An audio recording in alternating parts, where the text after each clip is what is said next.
Hello everyone and welcome to the 2021 Jaguar I Pace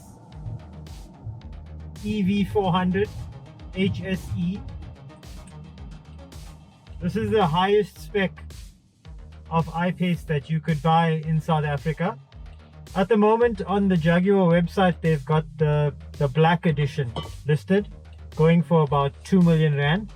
This HSE version sold for a little bit more than that, and then this particular car with some options in it and some of the paint features and interior features, this one sold for around 2.2 million when it was new. So this car's got about 2,000 kilometers on it now, and I've been using it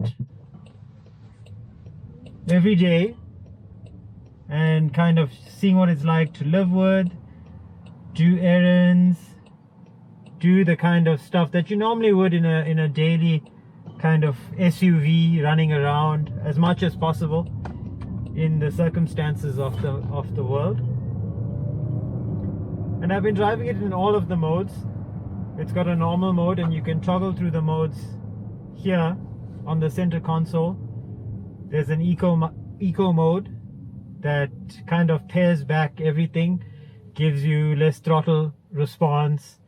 It turns off some of the air conditioning and heated seat functionalities. It will reduce some of the power consumption kind of things that would drain the battery faster on the car. But I just drive it in the normal mode. I kind of just leave it in comfort, where I seem to find it the best. The suspension works best in comfort as well. It really gives you the best combination of handling as well as ride, kind of plush floating along the road kind of feeling to it. And of course, being a Jaguar, it's still very dynamic. It's still quite a nice, lovely car to drive and drive quickly. There's enough feel to the car through the chassis, through the steering. Despite it being an electric power steering system, I find it so engaging, especially in the twisty bits. It just accelerates so quickly.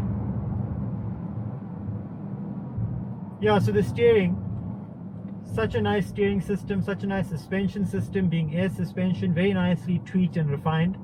And of course, Jaguar has spent a lot of time working on the I Pace. You'll know it was one of the first vehicles to become, or electric vehicles to become, a ring taxi at the Nürburgring. Jaguar also went racing with this I Pace. They had that I Pace trophy for a while, racing them around the world, setting lap records around the world, as electric cars do. Last weekend, we were all watching, I'm sure, the Goodwood Festival of Speed, trying to see what would be the fastest car around there. I was hoping I would see something really spectacular from an electric car. We'll remember the VW ID.R went up the hill a few years ago, setting an insane time up the hill. One of the fastest times up the hill, proving that electric cars not only have what it takes to be fast, but they also could handle. This car, put my foot down, you're on the wrong side of the speed limit, no matter where you are on the national roads in South Africa. And that's one of the wonderful things about the I Pace, about electric cars in general, is the way they deliver their performance and power. This car, of course, is fitted with a 90 kilowatt hour battery pack, and that battery pack, according to Jaguar, will give you 470 kilometers of range on a full charge. Now, I've been charging the car daily at home on my EV charger, and the car tells me that it's 100% charged, but my range has never gone more than 403 kilometers, even though it tells me I'm 100% charged. Now, I'm attributing the 470 to come in as I drive. Maybe with regen, I could get 470 from top up to top up, perhaps. I'm not so sure. But at the moment, I'm kind of only getting about 400 k's charge on the car, which is fine, by the way, in terms of using it an entire week.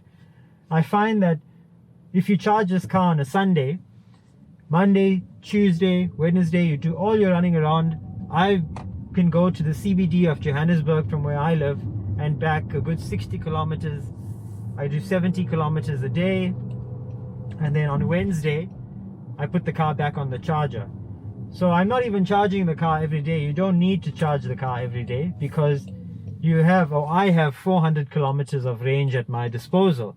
So that range anxiety thing really doesn't matter in the city and in terms of the way the world works now, with how we drive and how we kind of commute.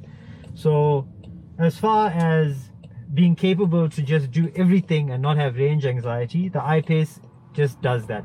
There's no range anxiety in this car.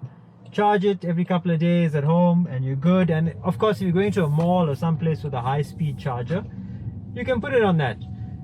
I prefer using the lower capacity AC charger, and also I prefer to charge it when it gets to 20% up to 80%. I do charge it recently for these videos and that up to 100%, but I find with the EV car 20 to 80% seems to be the sweet spot for charging speed.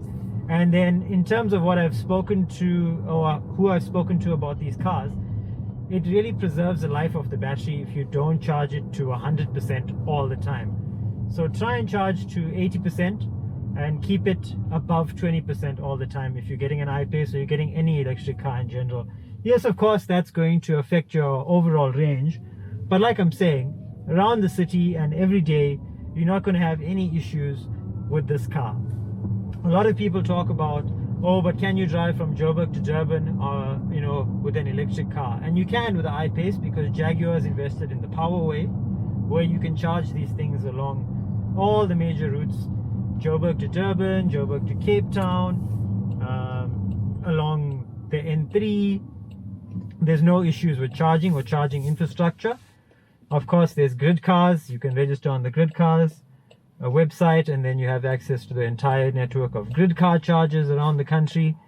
So there's really no issue in terms of driving from Joburg to Durban. Yes, it will take you a little bit longer and you will have to plan a little bit more to get the best out of your journey and maximize your enjoyment of the car.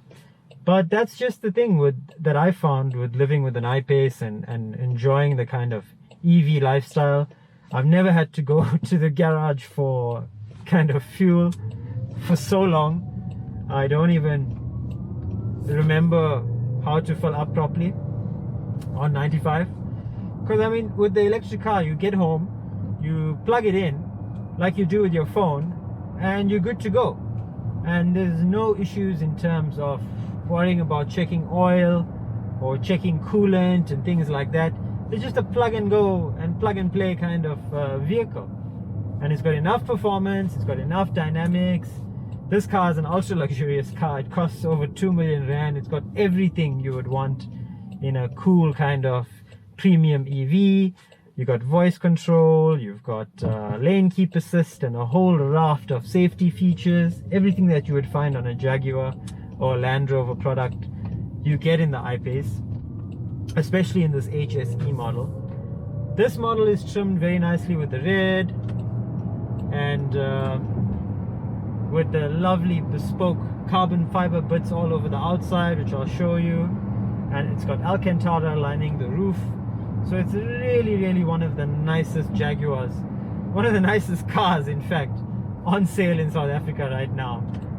It drives so well.